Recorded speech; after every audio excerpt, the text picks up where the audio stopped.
इंडियामध्ये 33 लाख फाउंडरमधले सीए आहेत की जर तुमची प्रायव्हेट लिमिटेड कंपनी आहे तर बँका ह्या प्रेफरन्स त्यांचा जास्त असतो. Benefits of private limited company.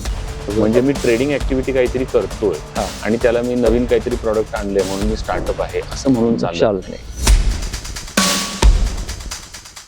नमस्कार, कॉफी विथ सीए ह्या आमच्या सेक्शनला आज आम्ही सुरुवात करत आहोत. तर कॉफीच का, तर जेव्हा आपण एखादा डिसिजन घ्यायचा असतो, मित्रांच्यावर काही बोलायचं असतं, त्यावेळेला आपण म्हणतो की चल रे कॉफी घेऊया. तर ज्यावेळेला आपण फिनान्शियल डिसिजन घेतो, बिझनेसचे असतील, काही फिनान्शियल्स असतील, तर त्या विषयातल्या जर सीए बरोबर आपल्याला कॉफी घ्यायला मिळाली तर ते निश्चितच आनंदाची गोष्ट असते. म्हणून कॉफी विथ सीए आमची कंपनी प्रभू ॲसेट लायबिलिटी मॅनेजमेंट सिस्टीम्स ही अकाउंटिंग, इन्कम टॅक्स, GST याबरोबरच व्हर्च्युअल CFO, स्टार्टअप रजिस्ट्रेशन्स आणि फायनान्शियल असिस्टन्स यामध्ये काम करते. आणि त्याचाच एक भाग म्हणून जे CA, कंपनी सेक्रेटरी आणि फिनान्शियल ॲडवायझर्स असतात त्यांना घेऊन ही एक मालिका सुरू करत आहे कॉफी विथ CA, ज्याच्यामध्ये व्यावसायिकांना त्यांच्या डे टू डे बिझनेसमध्ये येणाऱ्या अडचणी यावर CA, कंपनी सेक्रेटरी यांच्याकडून निश्चित उत्तरे मिळू शकतात आणि ज्यामुळे त्यांना त्यांचे बिझनेस ऑब्स्टॅकल्स कमी होऊ शकतात. फायनान्स, त्याचबरोबर प्रोडक्शन, त्याचबरोबर HR रिलेटेड, टाईम मॅनेजमेंट अशा भरपूर विषयावरती आपण ही सिरीज सुरू करत आहोत. आणि त्यातलंच हे पहिलं पुष्प म्हणजे benefits of registering private limited company, हे आज आपण CA चेतन ओसवाल सर यांच्यासोबत करत आहोत. तरी ह्या सेशनला आणि इथून पुढे होणाऱ्या प्रत्येक सेशनला आपण भरभरून साथ द्यावी हीच अपेक्षा आहे. प्रभू LM सिस्टीम्स आणि त्यांची सर्व टीम आपणा सोबत आहे. आम्हाला असं सहकार्य करावं. नमस्कार. Hello everybody, welcome to coffee with CA. Coffee with CA या पहिल्या सेशनमध्ये मी तुम्हा सर्वांचं स्वागत करतो. तर या सेशनमधल्या पहिल्या सेशनमध्ये मी कोल्हापुरातले renowned chartered accountant Chetan Oswal sir यांचं स्वागत करतो. थँक्यू. नमस्ते sir, welcome to coffee with CA. Thank you. सरांबद्दल मी थोडक्यात ओळख करून देतो. तर चेतन ओसवाल सर हे कोल्हापुरात गेली 17 वर्षे प्रॅक्टिस करतायत आणि त्यांनी CA म्हणून 33 रँक होल्डर आहेत. इंडियामध्ये 33 रँक होल्डरमधले CA आहेत. GST विषयामध्ये त्यांचं प्रावीण्य आहे. बऱ्याचशा मोठ्या इंडस्ट्रीज, कंपनीज यांना त्यांचं कन्सल्टेशन असतं. सरांचं जर एज्युकेशन क्वालिफिकेशन बघायचं झालं तर सर BCom, FCA, DISA आणि CFP आहेत. त्यामुळं सिस्टीम ऑडिट असेल, एखाद्या कंपनीचं कन्सल्टेशन असेल, या सर्व गोष्टींचे सर त्यामध्ये पारंगत आहेत. त्यांचे बरेचसे क्लायंट बेस हा इंडस्ट्री बेस आहे. त्यामुळे त्या इंडस्ट्रीमधल्या लोकांना ट्रेनिंग असेल, GST फोरममधल्या म्हणजे GST कमिशनरेट जे आहे तिथल्या लोकांना ट्रेनिंग असेल, हे सर देतात. त्यामुळे असे एक रिनाउंड चार्टर्ड अकाउंटंट आज आपल्याला मिळत आहेत. त्यांचं आपण स्वागत करूया आणि आज जाणून घेऊया आजचा जो विषय आहे की benefits of private limited company. तर मित्रांनो, आपण आपला व्यवसाय proprietorship, partnership firm, HUF, private limited, public limited अशा प्रकारात करत असतो. आणि एक ठराविक आपल्या वर्षभर आपण जे काही करतो त्यामधून आपली हळूहळू प्रगती होत असते. तर अशा एका स्टेजला आपल्याला वाटतं की आपल्याला अजून यामध्ये प्रगती करायची आहे. तर अशा वेळेला जर आपण प्रायव्हेट लिमिटेड केली तर त्याचे निश्चितच बेनिफिट्स आहेत. मग प्रत्येकाला हा प्रश्न पडतो की मी प्रायव्हेट लिमिटेड करावी का, किंवा माझ्या व्यवसायाला प्रायव्हेट लिमिटेड हा सूट होईल का, त्याबद्दल आज आपण जाणून घेणार आहोत. नमस्कार सर.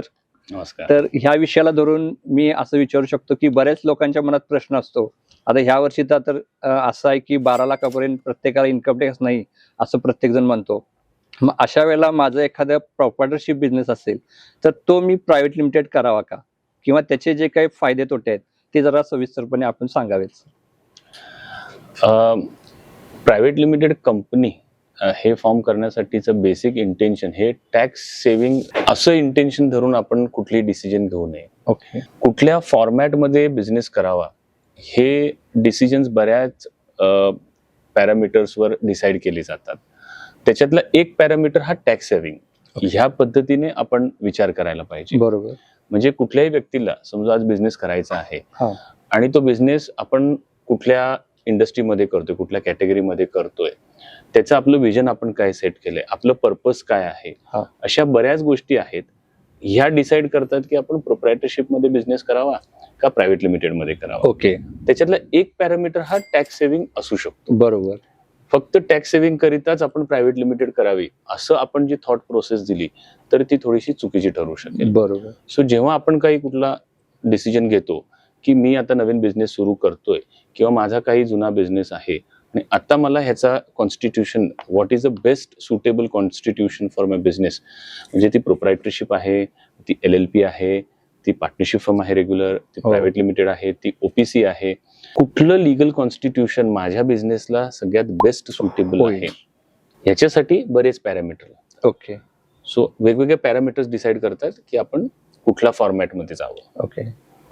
आता बेसिकली कसं होतं की एखादा प्रॉपर्टरशिप बिझनेस आहे, साधारण 5 ते 6 कोटी आहे, पण बऱ्याच वेळा असं होतं की आता आपण बघतो की CGTMS किंवा ह्या ज्या लोन फॅसिलिटीज आहेत त्या मी सगळ्या ऑलरेडी ऑब्टेन केलेल्या आहेत, पण अजून मला माझा बिझनेस 2x किंवा 3x घेऊन जायचा आहे, माझ्या हातात ऑर्डर्स आहेत, पण अशा वेळेला असं असतं की मला बँकर्स पण तेवढे लोन द्यायला तयार नसतात किंवा मी प्रायव्हेट इन्व्हेस्टर घेऊ शकत नाही. मग प्रायव्हेट इन्व्हेस्टर घेण्यासाठी प्रायव्हेट लिमिटेड हा फॉर्म योग्य आहे का? नक्कीच. ओके. बेसिकली एक पॅरामीटर हा त्याचा असू शकतो. जनरली काय होते की जेव्हा तुम्ही बिझनेस काही पटीने वाढवायचा तुमचा विजन असतोय किंवा तुमच्याकडे तशा सेट ऑर्डर आहेत, तुमचं मार्केटमध्ये तसं नाव झालेलं आहे, आता तुम्हाला बिझनेस खूप मोठ्या स्केलला घेऊन जायचंय ग्रॅज्युअली किंवा तुमच्या विजन प्रमाणे, तर त्या केसमध्ये तुम्हाला फंड्स लागतात. बरोबर. फंड्स बऱ्याच पद्धतीने येतात. एक त्याच्यातला सगळ्यात कॉमन जो आहे तो आहे म्हणजे बँकेकडनं येते. बरोबर. सो बँक आपल्याला वेदर टर्म लोन ह्या फॉर्मॅटमध्ये देते किंवा ओव्हरड्राफ्ट देते किंवा कॅश क्रेडिट देते. जनरली बँक्स असं प्रेफर करतात की जर तुमची प्रायव्हेट लिमिटेड कंपनी आहे तर बँका ह्या प्रेफरन्स त्यांचा जास्त असतो लोन मिळण्यासाठी, लोन देण्यासाठी. सो हा एक वन ऑफ द पॅरामीटर असू शकतो. पण याचा अर्थ असा होत नाही की ते प्रोप्रायटरना लोन देत किंवा पार्टनरशिप प्रायोरिटी त्याची चांगली असते. पण जर तुम्ही ह्या फॉर्मॅटमध्ये असाल, प्रायव्हेट लिमिटेड फॉर्मॅटमध्ये असाल, तर बँकेचा प्रेफरन्स जो असतो, तो कल जो म्हणतो आपण, तो नक्कीच त्यांच्याकडे जास्त असतो. ओके. सेकंडली तुम्ही प्रायव्हेट इक्विटी जर म्हटलं, प्रायव्हेट इक्विटी हा खूप एक निश फील्ड आहे, असं सहजासहजी सगळ्यांना मिळत नाही. पण प्रायव्हेट इक्विटी जर आपल्याला भविष्यात आणायची असेल, आपण त्या आपलं बिझनेस मॉडेल तसं आहे की जिथं स्केलेबल आहे, जिथं आपण बाहेरनं इन्व्हेस्टर आणू शकतो आणि काही एक्स मध्ये रिटर्न देऊ शकतो, तर त्या सिनारिओ मध्ये it is must, there is no option. हा बेस्ट ऑप्शन आहे. बेस्ट ऑप्शन आहे आणि तो एकच ऑप्शन आहे. ओके. म्हणजे जर तुम्हाला प्रायव्हेट इक्विटी आणायची आहे तर प्रायव्हेट लिमिटेड हा सगळ्यात बेस्ट ऑप्शन आहे. ते जनरली प्रेफर करतात. नोन फॅमिली मेंबर्स कडनं किंवा मित्रांकडनं इक्विटी आणणं हे वेगळं. ह्याला तो कुठलाही फॉर्मॅट चालू शकतो, कारण ती घर की बात आहे असं असते. बट जर तुम्हाला खरोखर स्केलेबल इंडिपेंडंट चांगल्या इन्व्हेस्टरना बाहेरनं आणायचं असेल तर तुम्हाला 100% प्रायव्हेट लिमिटेड कंपनी हा एकच ऑप्शन आहे. ओके. त्याचे ऍक्च्युली बरेच कारण आहेत की Y banks and investors prefer private equity. Yes. आता आपण असं बघतो की आता बरेचसे व्यवसाय आता आपण करत होतो, पण स्टार्टअप इंडिया आलं, म्हणजे व्यवसाय तोच आहे, पण स्टार्टअप इंडिया म्हणजे वेगळं काय? स्टार्टअप इंडियाला जर आपण बघितलं तर तिथं प्रायव्हेट लिमिटेड, LLP हे असेल तरच तिथं रजिस्ट्रेशन होऊ शकतं. आणि आता आपण बघतो की जे इनोव्हेटिव्ह आयडिया असतात त्यांना आपण स्टार्टअप म्हणतो, तर हे करण्याच्या दृष्टीनं प्रायव्हेट लिमिटेड हेच योग्य आहे असं बरेच जणांचं मत आहे. त्याबद्दल थोडंसं सांगा. जेव्हा तुम्ही स्वतःला स्टार्टअप म्हणून रजिस्टर करता, त्याची गव्हर्नमेंट ऑफ इंडियाची साईट आहे, त्याच्यावर आपल्याला रजिस्टर करायला लागतं. तर ते जे डिपार्टमेंट आहे जे तुम्हाला स्टार्टअप म्हणून रेकग्निशन देतंय, ते प्रेफरेबली प्रायव्हेट लिमिटेड कंपन्यांनाच देत आहे. ओके. कारण की त्यांना तसंच पाहिजे असते की ह्यांचा बिझनेस स्केलेबल असायला पाहिजे. बरोबर. There should be some innovative product. Yes. आणि हे सगळं असेल आणि स्टार्टअप केलं तर त्यांनी एक मोठं बिझनेस करावा. ओके. ज्याच्यामुळं मे बी इकॉनॉमीला त्यांनी बूस्ट करावं आणि जास्तीत जास्त एम्प्लॉयमेंट पण जनरेट करावं, रेव्हेन्यू जनरेट करून द्यावं गव्हर्नमेंटला. त्यासाठी ते DPI जे आहे डिपार्टमेंट आहे, हे स्टार्टअप साठी प्रायव्हेट लिमिटेडना प्राधान्य देते. आणि त्याला सर इन्कम टॅक्सचे पण काही खास बेनिफिट आहे, 3 वर्ष इन्कम टॅक्स माफ आहे असं पण आहे. ओके. म्हणजे तो फार मोठा बेनिफिट आहे. तो फ्लेक्झिबल पण आहे, तुम्ही कुठले 3 वर्ष त्याचं डिडक्शन घेणार, पण तुम्हाला पूर्णपणे इन्कम टॅक्स त्याच्यात सूट मिळते. पण ह्याला कंडिशन काय आहे की त्या डिपार्टमेंटचं तुमच्याकडे स्टार्टअप रजिस्ट्रेशन असायला पाहिजे. त्याला क्वालिफिकेशन तुमचं तसं पाहिजे, म्हणजे तो नंबर इनोव्हेटिव्ह हवा हा. म्हणजे जे काही पॅरामीटर्स आहेत Yes. ते करून त्याचं रजिस्ट्रेशन असेल तर आपण ते तरच. स्टार्टअप म्हणून करू शकतो. बेसिकली प्रत्येक बिझनेस आपण स्टार्टअप म्हणू शकत नाही. बरोबर. म्हणजे मी ट्रेडिंग ऍक्टिव्हिटी काहीतरी करतोय हा. आणि त्याला मी नवीन काहीतरी प्रॉडक्ट आणले म्हणून मी स्टार्टअप आहे असं म्हणून चालत चालत नाही. नाही. That should be something really innovative. ते प्रॉडक्ट नवीन असावं, ती सर्व्हिस नवीन असावी आणि सर्वात महत्वाचं इनोव्हेटिव्ह आणि स्केलेबल असावं. स्केलेबल असावं. ओके. ह्या सगळे कंडिशन फुलफिल झाली तर आपल्याला ते रजिस्ट्रेशन मिळतं. बेसिकली त्याचा एक लायसन्स नंबर असतो. Okay. Not licence but registration number तो आपल्याला इन्कम टॅक्स रिटर्न मध्ये लिहायला लागतो वेगळा. बरोबर. जेव्हा आपण इन्कम टॅक्स रिटर्न अपलोड करतो त्यावेळी.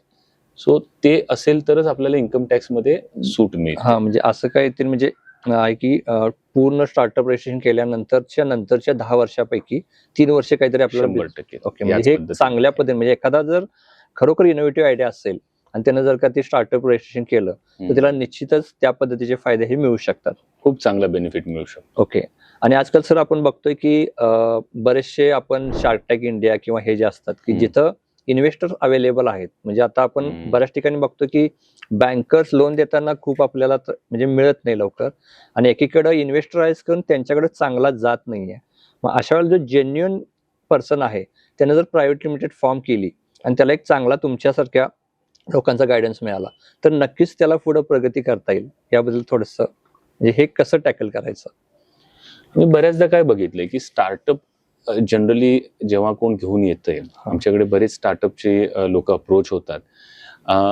त्यांचं इनिशियल जे स्टेज असते त्या इनिशियल स्टेजमध्ये दे हॅव ओनली आयडिया आणि मग मित्रमंडळीमध्ये कोणतरी त्यांना भेटतो की हा तू हे असं ह्या पद्धतीने कर, तू ह्याला भेट आणि मग तो कुठल्या तरी फॉर्मॅट मध्ये त्याला जे जमतंय त्या पद्धतीने बिझनेस सुरू करतो आणि मग ऍट सर्टन स्टेज तो स्टकअप झाल्यासारखं होतो की अरे आता मी काय करू. ओके. सो ह्या माध्यमातून I would suggest every startup की तुम्ही तुमचं ज्या पद्धतीने प्रॉडक्टवर तुमचं एक्सपर्टीज असतंय तसंच टॅक्स, फायनान्स ह्या किंवा अकाउंट्स ह्या डोमेन मधला जो एक्सपर्ट आहे तो हाताला घेऊन मगच त्यांनी तो स्टार्टअप पुढे घेऊन जावा. इनफॅक्ट हा लॅटर स्टेजला यायला नाही पाहिजे. हा जेव्हा तुम्ही ती कन्सेप्ट करताय की आता मी स्टार्टअप फॉर्म करणार त्याच वेळी तुम्ही कुठल्या प्रोफेशनलला हाती घेऊन त्यांना ती कन्सेप्ट सांगून तुम्ही तुमचं काय विजन आहे ते त्यांना सांगून त्या पद्धतीने त्यांनी तो बिझनेस पुढे नेला तर मग त्यांना कुठं हडल येणार नाही. अदरवाईज आम्ही असं बघितलंय की at later stage they get stuck up की आता याच्या पुढे मी काय करू and then the whole process of conversion into private limited that becomes lengthy. So initial स्टेजलाच त्यांनी हे सगळं म्हणजे इनिशियल स्टेजला जर त्यांना तसा गायडन्स मिळाला तर बऱ्यापैकी त्याचा म्हणजे तो पाथ आणि बिझनेस प्लॅन त्याला वर्कआउट करता येईल. 100% त्याचा बेनिफिट त्यांना नक्कीच. येस. आता सर आपण बघतो की प्रायव्हेट लिमिटेड करायची बेनिफिट्स आपण बघितले तर ह्याचे कंप्लायन्सेस काय असतात त्याबद्दल एक थोडक्यात सांगा. म्हणजे प्रायव्हेट लिमिटेड केल्यामुळे माझे आणखी काही कंप्लायन्सेस वाढणार आहेत का? आपण कंप्लायन्स बघायच्या आधी अजून थोडेसे बेनिफिट बघून घेऊ. कारण की आपण काय बघितलं की आपण स्टार्ट केलं की टॅक्स सेव्हिंग किंवा स्केलेबल बिझनेस किंवा टॅक्स एक्झम्पशन, इन्व्हेस्टर्स असे बेनिफिट्स बघितले. महत्वाचं ह्याच्यातला बेनिफिट काय आहे की लायबिलिटी जी आहे ना ती लिमिटेड होते. हा सगळ्यात मोठा बेनिफिट प्रायव्हेट लिमिटेड कंपनीचा आहे. म्हणजे कोणतरी नवीन बिझनेस सुरू करतोय आणि ती खूप मोठी रिस्क घेतोय. बरोबर. समजा प्रोप्रायटरशिप फॉर्मॅट मध्ये केलं तर त्या काही लॉस झाला किंवा काही चुकीचं घडलं की कोणी त्यांचे पैसे बुडवले and then there are liabilities, financial liabilities, तर त्या केसमध्ये त्यांच्या personal assets are at stake. बरोबर. Personal assets. While in case of private limited company unless and until काही स्पेसिफिक सिच्युएशन फ्रॉड सारख्या आहेत त्या वगळता त्यांच्या पर्सनल ऍसेट कधीच ऍट स्टेक नसतात. म्हणजे तुम्ही बिझनेस करताना लॉस हा होऊ शकतो, असं गरजेचं नाही की प्रॉफिटच होईल, पण लॉस झाला तर त्यांच्या personal assets are not impacted, are not at stake. हा सर्वात मोठा बेनिफिट प्रायव्हेट लिमिटेडचा आहे, which is called limiting the risk related to business. So आम्ही नेहमी म्हणतो की जेव्हा तुमच्या बिझनेसमध्ये रिस्क येणार आहे, when there are lot of borrowings, when you are entering into loss making, not loss making, unknown business. बरेचदा नवीन व्हेंचर असं चालू करतो आपण की बघूया आपण प्रयत्न करून आणि तो त्यांचा डोमेन नसतो, फॅमिली बिझनेस नसतो, डोमेन पण नसतो आणि त्या केसमध्ये जर प्रोप्रायटरशिप सारख्या रिस्की फॉर्मॅट मध्ये केलं तर तो नक्कीच त्यांना कुठंतरी इम्पॅक्ट होऊ शकतो पर्सनल ऍसेटला. सो ऑलवेज सजेस्टेड की for this one of the most important reason आपण प्रायव्हेट लिमिटेड कंपनी फॉर्म करायला पाहिजे. ओके. किंवा कुठलीही पण इनफॅक्ट लिमिटेड लायबिलिटी पार्टनरशिप हा. ज्याला आपण LLP LLP म्हणतो, हा also one of the finest format आहे जो आता Okay. खूप पॉप्युलर होतोय. ओके. आणि having the same benefit, that is जी रिस्क आहे, जी लायबिलिटी आहे लिमिटेड ती लिमिटेड राहते. ओके. ती तुमच्या पर्सनल ऍसेट किंवा पर्सनल वेल्थ पर्यंत येत नाही. नाही. सो बिझनेस करताना इंडियामध्ये सर्वात कॉमन फॉर्मॅट जरी प्रोप्रायटरशिप असला, सर्वात सोपा जरी प्रोप्रायटरशिप असला, हा. तरी सर्वात आयडियल कुठला म्हटला ओके. तर LLP आणि प्रायव्हेट लिमिटेड आहे. बेस्ट. निश्चितच सर. अजून एक बेनिफिट असं आहे की जेव्हा तुम्ही काही अननोन लोकांबरोबर सुरुवात करता, so you got a project, त्या प्रोजेक्टमध्ये काही मित्र किंवा काही एक्सटेंडेड फ्रेंड्स आपण म्हणतो की चला आपण हा करूया, व्हेंचर चालू करूया. हो. You don't know very closely about the person आणि आपण म्हणतो की चला ठीक आहे, हा प्रोजेक्ट आपण एक सोबत करून बघू. त्या केसमध्ये आपण हे फॉर्मॅट मध्ये केलेले बिझनेस, तर आपली लायबिलिटी बऱ्यापैकी लिमिटेड राहू शकते. सो हे रादर आय वुड से की मोठे बेनिफिट आहेत in going for private limited. Okay. Best. खूप चांगलं सर. म्हणजे एखादे प्रायव्हेट लिमिटेड करायचे असेल तर हे बेनिफिट्स आपण आता पण आपल्याला तिकडे माहित पण नव्हते. आपल्याला फक्त माहित होतं की माझं टॅक्स सेव्हिंग होतं. बऱ्याच वेळा कसं होतंय सर, तुम्ही इंडिव्हिज्युअल मध्ये आहात, 30% टॅक्स आहे, किंवा फर्म पार्टनरशिप करताय 32% टॅक्स आहे, त्याच्यापेक्षा 22% मिळत आहे. एवढा एकच बेनिफिट आजपर्यंत आम्हाला माहित होता. Thank you so much sir. आता फक्त असं होतं की कंप्लायन्स पार्ट मध्ये आपल्याला अजून काय काय करावं लागतं? प्रत्येक गोष्टीला कंप्लायन्स आहे. हो. आज भारतामध्ये जवळजवळ बऱ्याच लोकांचे डीमॅट अकाउंट ओपन झालेत. हो. डीमॅट अकाउंटला पण कंप्लायन्स आहे. काय कंप्लायन्स आहे? आपल्याला KYC करायला लागतं, आपल्याला डॉक्युमेंट्स द्यायला लागतात, त्याचे जे पण प्रॉफिट अँड लॉस येतात ते इन्कम टॅक्स रिटर्न मध्ये दाखवायला लागतात. सो एव्हरीथिंग, एव्हरी अकाउंट्स और every transaction comes with some compliance. Even बँकेसारखी गोष्ट, आपण बँक अकाउंट ओपन केला तर KYC करायला लागतं. बँकेला पण वार्षिक KYC असते. Annually you have to go and you know ई-KYC.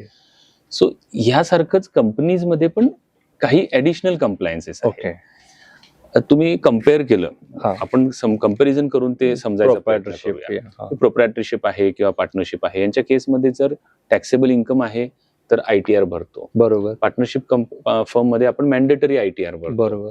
Private limited मध्ये काय होते की ITR तर भरायचंच आहे, त्यासोबत एक स्टॅच्युटरी ऑडिट करून असतो, ते फक्त चार्टर्ड अकाउंटंट. ओके. मग तुमची कंपनीमध्ये झिरो बिझनेस असेल, झिरो कॅपिटल असेल, काही at any cost you have to do statutory audit from the chartered account. Okay. हा एक ऍडिशनल बर्डन आहे.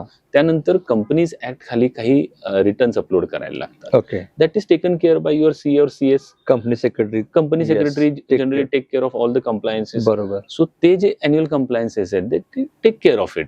कॅपिटलची इन्फॉर्मेशन देणे, डायरेक्टरची KYC करणे.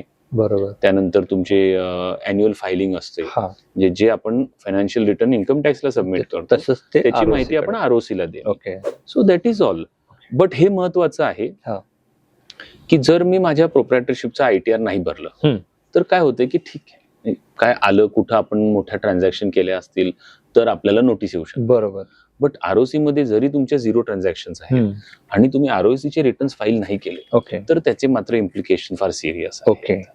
म्हणजे ते मॅन्डेटरी आहे. तुम्ही असं म्हणू शकत नाही की मी एक कंपनी फॉर्म केली सर, त्याच्यात काय बिझनेस नव्हता म्हणून मी तुमच्याकडे आलोच नाही आणि म्हणून कुठलाच कंप्लायन्स केलेला नाही, असं चालणार नाही. ऑडिट ठीक आहे, ऑडिट पण, आणि MCA चे जे फायलिंग आहेत ते मी नाही केले, देर आर सिरियस त्याला कॉन्सिक्वेन्सेस आहेत. सो नॉट ओनली डायरेक्टरचा कॅन्सलेशन पण बाकीचे पण त्याला कॉन्सिक्वेन्सेस आहेत विच फॉलोज. सो ते जे कंप्लायन्सेस आहेत ते आपण as a when we do a serious business we are disciplined, we do all compliances. Right. So these are additional compliances. Normal स्टेजला सर असंच होतं की ज्यावेळेला एखादा माणूस प्रायव्हेट लिमिटेड काढायला जातो त्यावेळेला एवढं होतं की नाही रे, त्याला खूप कंप्लायन्सेस असतात. म्हणजे ही जी भीती आहे ती भीती बाळगायचं काय कारण नाही. खरोखर जर माझा बिझनेस स्केलेबल होणार असेल आणि मला हे जर बेनिफिट्स इनकॅश करायचे असतील तर नक्कीच एखादा डिसिजन घेऊन प्रायव्हेट लिमिटेड फॉर्म मध्ये चांगला बिझनेस होऊ शकतो. 100%.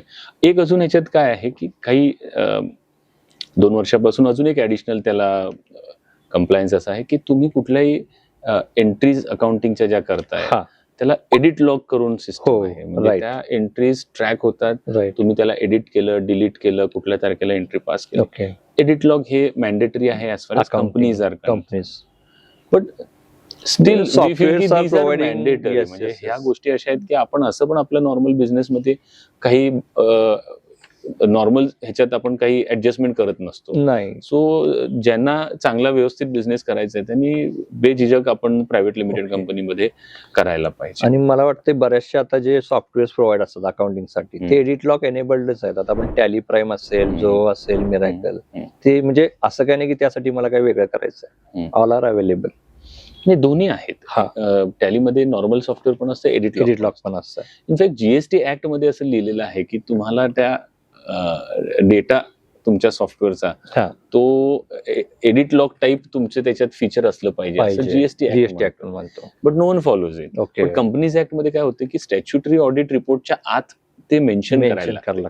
त्यामुळे तो फार मेटिक्युलसली बघितलं जाते की बाबा केलंय की नाही. बरोबर. असा विषय होतोय private limited company. Yes yes yes sir, खूपच छान. सो कंप्लायन्स हा काही मोठा विषय नाहीये. ओके. बट येस, जर तुम्हाला खरोखर ते सगळं मॅनेजेबल नाहीये, हा, then private limited is not your cup of tea. Okay. But if you are really serious about your business, Yes. you are having accountant, you are having CA to file the return, or Yes. you have auditor, or you have someone who is taking care of accounts, then these are 2-3 additional compliances which can easily be taken care Right. of. आणि corporate identity मिळते. म्हणजे जिथं मी tender भरणार आहे तिथं मी प्रोप्रायटरशिप न भरणं आणि कॉर्पोरेट एंटिटी म्हणून भरणं, लोकांचा बघायचा पण इम्पॅक्ट म्हणजे कॉर्पोरेट असताना चांगलाच असतोय.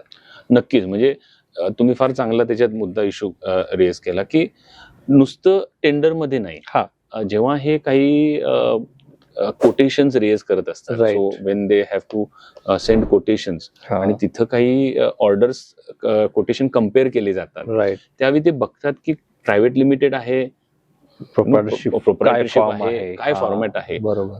वन ऑफ द पॅरामीटर नक्कीच असतं. बरोबर. So experience, your financial history, your directors qualification, experience हे वगळता एक ऍडिशनल पॅरामीटर हा पण आहे की तुमचं कॉर्पोरेट एंटिटी. म्हणजे हा माणूस प्रायव्हेट लिमिटेडचं करून येतोय म्हणजे हा निश्चितच काही रूल पाळून येतोय आणि त्यामुळे ह्याला प्रिव्हिलेज द्यायला पाहिजे. आणि त्यांचे फायनान्शियल जे आहेत हे ऑडिट झालेले आहेत, त्यांचे रिटर्न जे आहेत ते गव्हर्नमेंटला अपलोड होत आहेत. सो हे जेव्हा कळतंय आणि जेव्हा हे कम्पॅरिझन होतंय, दोन ऍपल टू ऍपल कम्पॅरिझन दोन टेंडर्सचं होतंय, त्यावेळी ह्याला नक्कीच वेटेज दिलं जातं. सेम तुम्ही म्हटलं तसं टेंडर मध्ये. सो दोन्ही केसेसमध्ये having a PVT LTD is a privilege असं म्हणू शकतो. Yes yes yes. ओके. तसं बऱ्यापैकी आता आपण त्याचे कंप्लायन्सेस पार्ट, फायदे तोटे सगळे बघितलेले आहेत. आता आपले काही प्रेक्षक आहेत की जे इथे आलेले आहेत की त्यांचे काही डाऊट्स आहेत, त्याबद्दल थोडीशी आपण चर्चा केली तर नक्कीच. ओके. आपले ऑडियन्स आहेत सोनल सातपुते, ज्या उत्सव फुटवेअरच्या ओनर आहेत. तर त्यांचा हँडक्राफ्ट कोल्हापुरीचा बिझनेस आहे. त्या मॅन्युफॅक्चरिंग, ट्रेडिंग ह्या प्रकारचा गेली 35 वर्ष प्रोप्रायटरशिप मध्ये करतायत. म्हणजे 3 ते 4 दुकान आहेत, पण प्रत्येकाची प्रोप्रायटरशिप हे वेगळे आहेत. तर त्यांचा असा प्रश्न आहे की प्रोप्रायटरशिप मध्ये सुरळीत सुरू आहे, पण ठराविक वेळी काही लिमिटेशन्स येतात.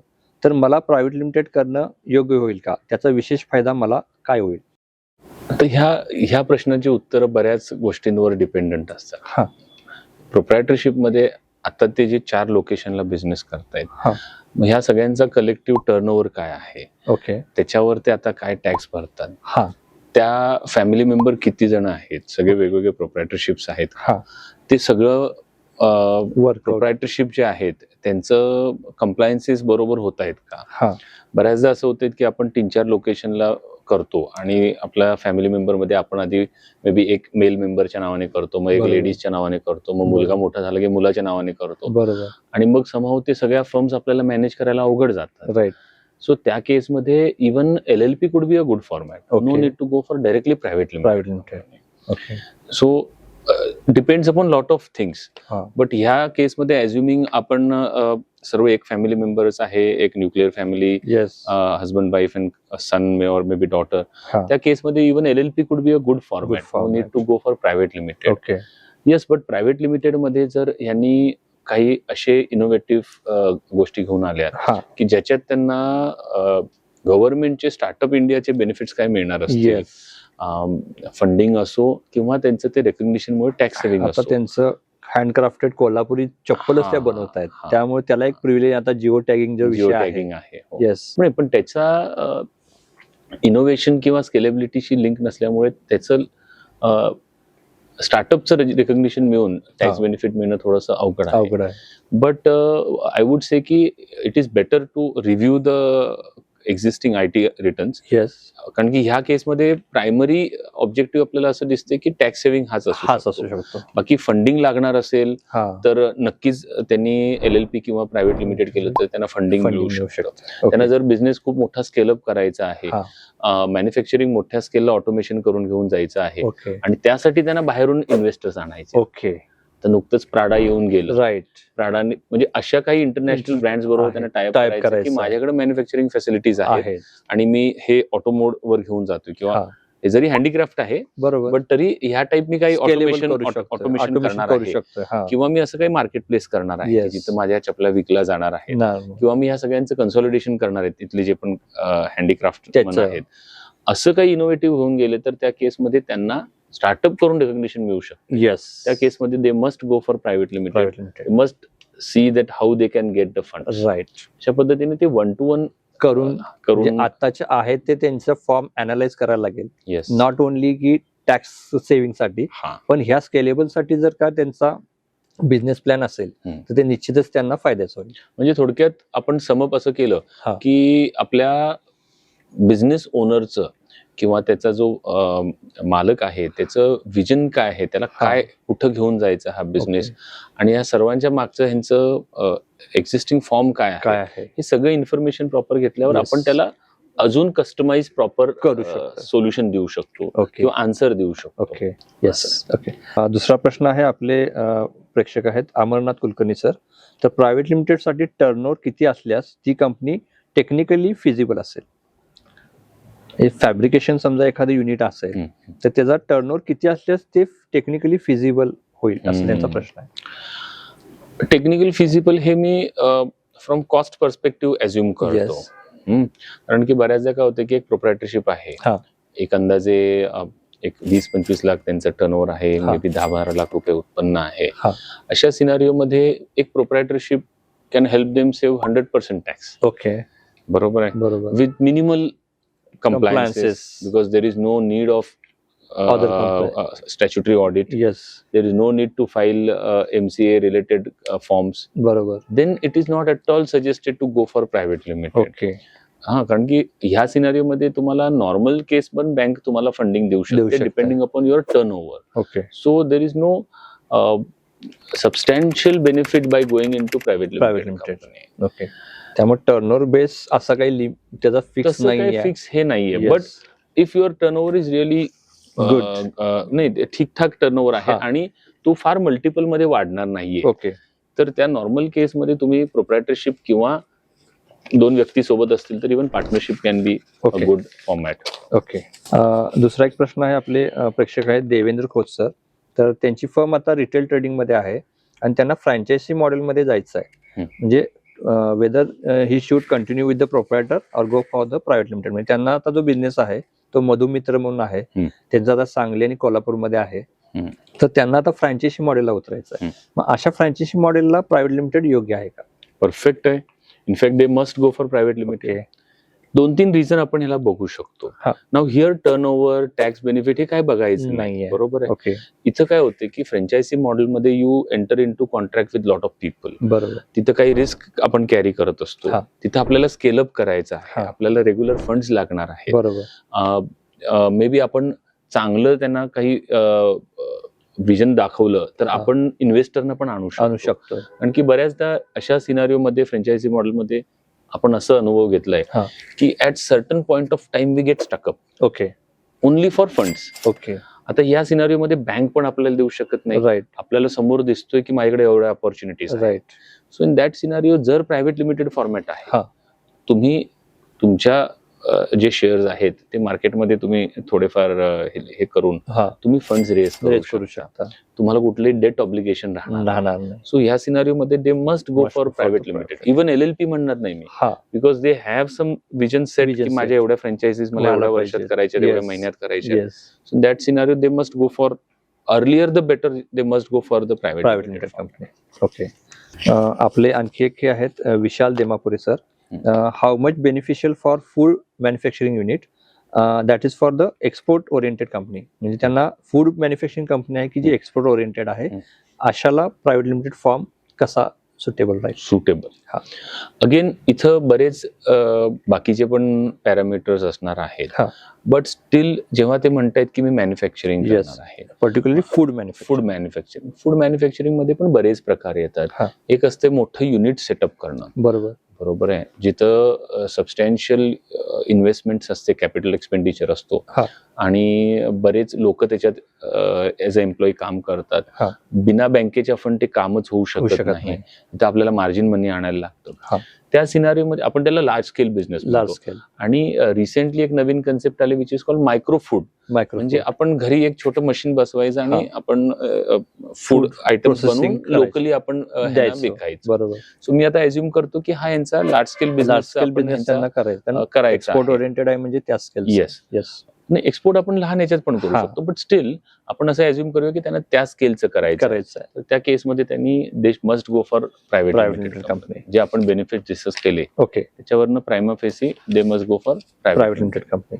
पण case to case specific one to one करून आपल्याला, म्हणजे आता जसं मगाशी म्हटलं की त्यांचं अनालिसिस करूनच आपण ते ठरवू शकतो की वेदर गो फॉर. आपण त्याला असं म्हणतो की वन साईज फिट ऑल असं होऊ शकत नाही.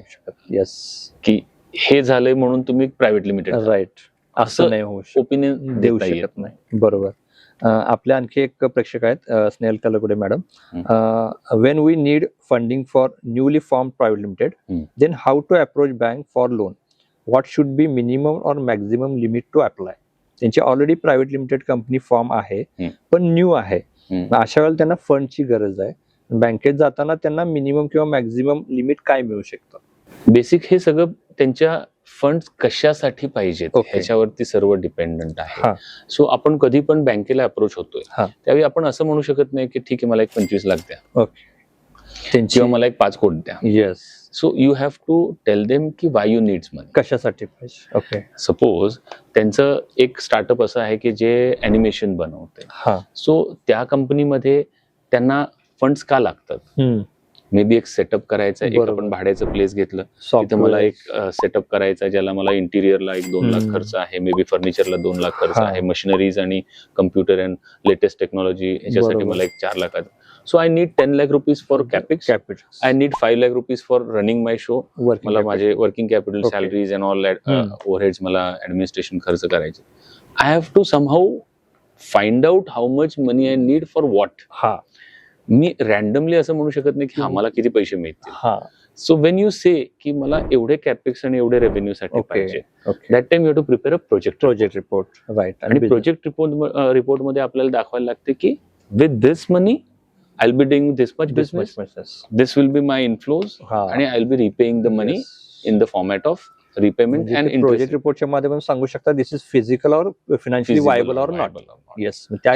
Funds basically depends upon for what you are borrowing. Yes. आपण रॅन्डम असं म्हणू शकत नाही मी किती करावं. बरेच रेशोज असतात. सी बँक्स जेव्हा पैसे देतात ना, त्यांचे काही रेशोज असतात, ते रेशो सगळे बघतात. ओके. आणि त्या रेशो मध्ये बसले तरच ते तुम्हाला, किंवा to that extend only they lend money. Okay. Vishal Demapur यांचा प्रश्न आहे, banks ask for more authorised share capital, how we can take if we want to minimise authorised share capital? म्हणजे काही वेळा बँका लोन देताना म्हणतात की तुमचं ऑथराइज्ड शेअर कॅपिटल वाढवून द्या, पण आपल्याला ऑथराइज्ड शेअर कॅपिटल न वाढवता आपण काही फंड्स रेज मग कसे करू शकतो? प्रॅक्टिकल क्वेश्चन आहे. It is about negotiation. Okay. तुम्ही बँकांबरोबर निगोशिएट करायला लागते. बँक ऑलवेज प्रेफर की तुम्ही मला कुठलंही कॉसी कॅपिटल देऊ नका, तुम्ही मला फिक्स कॅपिटल द्या. येस. कारण की जर तुम्ही असं म्हटलं की मी लोन रूपाने आणतो, so you can withdraw it overnight. Yes. पण जर तुम्ही ऑथराइज कॅपिटल वाढवून कॅपिटल आणलं तर you can't withdraw overnight. That is why banks generally press for authorized capital. But see, it is always about risk taking intuition of banks. जर मी आज कोणाबरोबर business करतोय आणि माझा नॉर्मल त्याच्याबरोबर बिझनेस एक 30 लाखाचा आहे मंथली, आणि मी उधारी ठेवतोय 30 लाखाची, तो उद्या म्हटलं की साहेब मला एक 1.5 कोटीचा माल तुम्ही पाठवा. सो तुम्ही काय करता? You make some calculation. नाही, मला काय एवढं देता येणार नाही, तुला एवढं द्यायचं असेल तर मला तू हे असं सिक्युरिटी दे किंवा काय XYZ कर. हा सो वी टेक, आपण जी रिस्क Risk आपण कमी ही करतो, चेक करतो की हे मी देऊ का. तसंच बँक आपल्याला बँक तसं आपल्याला करते.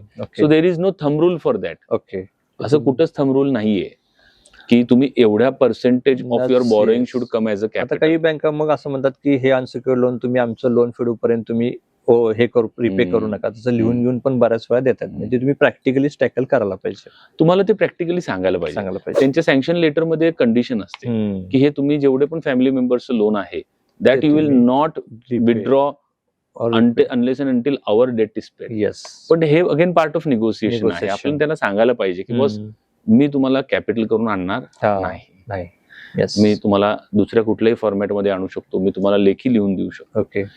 बऱ्याचदा काय होतं की काही वाईट अनुभव मागचे आलेले असले बॉरोवरचे, तर ते मग म्हणतात पुढच्या वेळी जे ऍडिशनल लिमिट देतात त्यावेळी ते म्हणतात nothing doing, you have to bring in authorise capital. Right, ते केस टू केस. तुम्ही सर्व टोटली असं डिनाय करू शकत नाही की मी 1 लाखाचं फक्त ऑथराइज कॅपिटल ठेवणार आणि तुम्ही मला 5 कोटीचं बॉरोइंग द्या. So there is some proportion की डिपेंडिंग अपॉन बॉरोइंग ते तुम्हाला कॅपिटल वाढवायला सांगतात. So we know that proportion. जेव्हा आम्ही फंडिंगचं काम बघतो त्यावेळी आम्ही बँकना निगोशिएट करत असतो ऑन बिहाफ ऑफ क्लायंट की no, we will not be bringing the money in the format of capital, किंवा आम्ही एवढं ऑथराइज कॅपिटल आणणार नाही. So we have to negotiate. Right. आता सर बरेच असं आहे की आता मी बेसिकली हुपरीचा आहे, तर बेसिकली जो पूर्वापार बिझनेस आहे, आता हुपरीला चांदीचं सगळं आहे आणि माझा एखादं म्हणजे तिथे शिक्का असतो. फॉर एक्झाम्पल माझा देवरत्न शिक्का आहे म्हणा, किंवा मग अशा जे बिझनेस आहे ते पूर्वापार प्रमाणे प्रोप्रायटरशिपच आहे अजूनही. म्हणजे माझा भाऊ एक चांदीचं करतोय, एक भाऊ असं करतोय, मग ते प्रॉपर्टीशिप फॉर्म मध्ये वेगवेगळे बिझनेसेस होतात.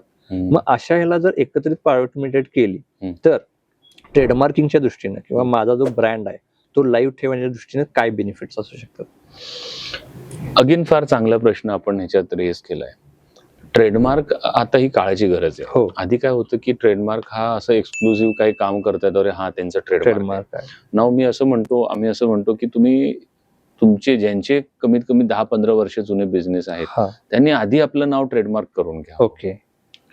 असे पण आम्ही सिनारिओ बघितलेले आहेत की जे गेले 50 वर्ष इथं कोल्हापुरात बिझनेस करतात किंवा एक बिझनेस करतात, आज त्यांना एक प्रायव्हेट लिमिटेड कंपनी फॉर्म करायची आहे किंवा त्यांना ट्रेडमार्क घ्यायचा आहे, तर तो ऑलरेडी गेलेला आहे. ते नाव ऑलरेडी ब्लॉक झाले. Okay. Specially in generic name, जसं समजा देवराज नाव आहे, जेनरिक नेम आहे, बरोबर, किंवा महालक्ष्मी इंडस्ट्री, बरोबर, हे जेनरिक नेम आहे. याची नावाचं ट्रेडमार्क वे बिफोर झालेलं आहे. आणि गेल्या 10 वर्षात जो अवेअरनेस ट्रेडमार्कच्या बाबतीत येतोय, प्रत्येक जण आधी आपला बिझनेस जाऊन रजिस्टर्ड करतोय.